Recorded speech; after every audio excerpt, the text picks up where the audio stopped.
There's another sort of protest movement happening, which the UK Uncut group. UK Uncut, the thing that they seem to be protesting about at the moment is tax avoidance from big businesses. So they recently occupied Topshop on Oxford Street and other shops in the Arcadia group.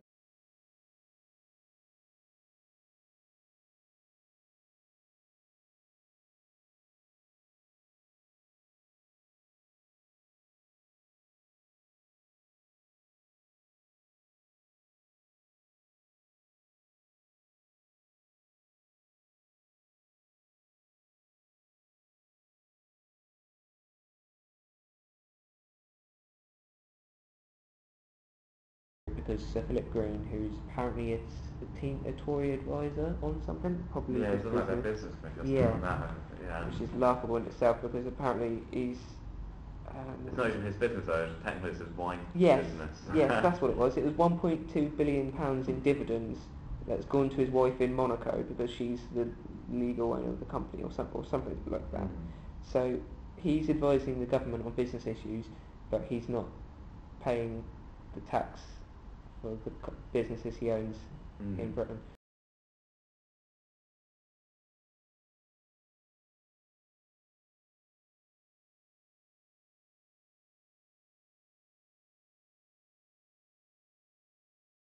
And so there's him, Sir Philip Green, and Vodafone that were being protested against before, occupying stores and so on, because there was um, an alleged £6 billion of tax that they avoided because they were sort of let off it, I think. Yeah, it was some sort of deal that happened with George Osborne that meant that the government stopped pursuing it, even though we pursued it as far as we had, and it cost however much it cost millions or whatever to have been pursuing it that far.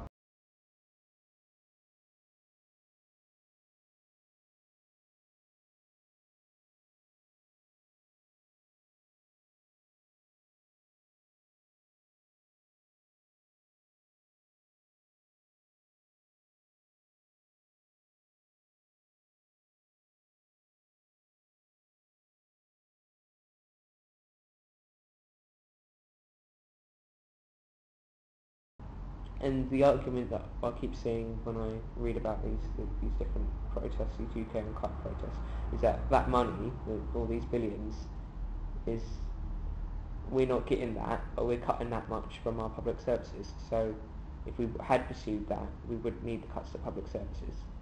So the only logical answer, as far as I can see, is that it is ideological, these cuts, and it's the government, the coalition government, which seems to consist almost entirely of Tories with a lot of Lib Dems apologising for not doing anything. That this government is basically out for themselves and in order to keep themselves rich. And then I think it's also interesting to look at Vodafone and Philip Green in the context of how immigrants and people on benefits are being very much demonised by the Tory government. You know, someone on disability benefits, I don't know if it's actually how much they get, but it's not a lot of money if you compare it to £6 billion of tax avoidance. If you targeted Vodafone, if you targeted these companies for tax avoidance, and if you taxed the rich more, if you taxed the richest people would, and the only argument which is ever put forward against taxing the rich is just that the rich people will leave and we'll have people emigrating. It seems like we're being held at ransom by people that were threatened to emigrate, and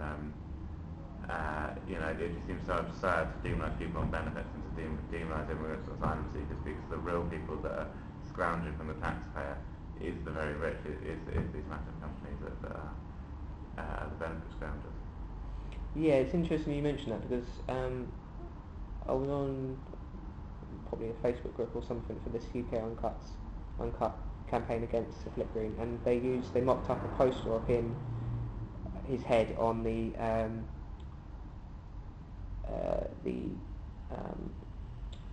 on the posters that were put out to stop people claiming falsely claiming benefits, and that it was a Oh, it's a there's target. yeah. It's a person standing on a target with a no ifs no buts thing. Mm. So perhaps that's where the no ifs no buts no cuts thing is coming from. I as think well. it's been around for a while, hasn't it? Yeah.